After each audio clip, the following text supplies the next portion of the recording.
Umaga sa inyo lahat mga giliw kong taga-subaybay. Shout out to all of you guys. Nandito tayo sa paliguanan namin guys noon pa. Ngayon malaki na improvement guys kasi mayroon ng mga dike, pinaka-dike guys. Dati kasi open lang po yan guys. Ngayon simula ng magbuhawi guys, yung tinatawag na magbuhay guys. Nagkaroon na ng pinaka-dike guys na magsisilbing protection sa mga nakatira. Dati wala pa po ito yan. Pinaka may mga cottage na yata ito guys. At yan. Pagkabilaan po may mga cottage tinatawag na dike yan guys. Kasama ko ngayon ang aking pamangkin yan at naitur ako dito sa ilog namin.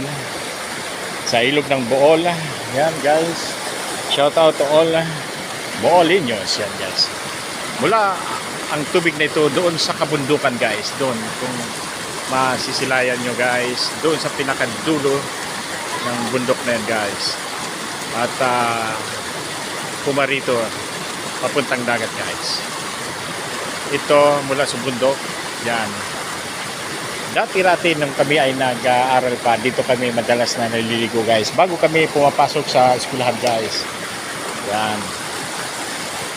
At malalim mo yan guys, parang swimming pool guys. Yan, dadaos papunta doon sa pinakadulo guys, hanggang sa dagat guys. Doon sa gitna may tulay po doon ng tinatawag na Bohol Bridge. Yan guys. Yan, dati wala pa po ito yan. Ginawa ng paraan po ng pamunuan ng DPWH at LGU ng Kulaba. Bohol. Yan guys. Ayan.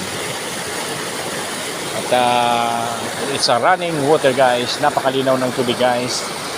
Minsan wala kaming ulam, may mga dito guys.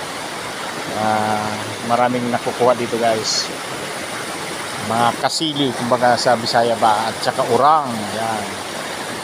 May mga gumagawa kami ng pana guys noon guys. Yan.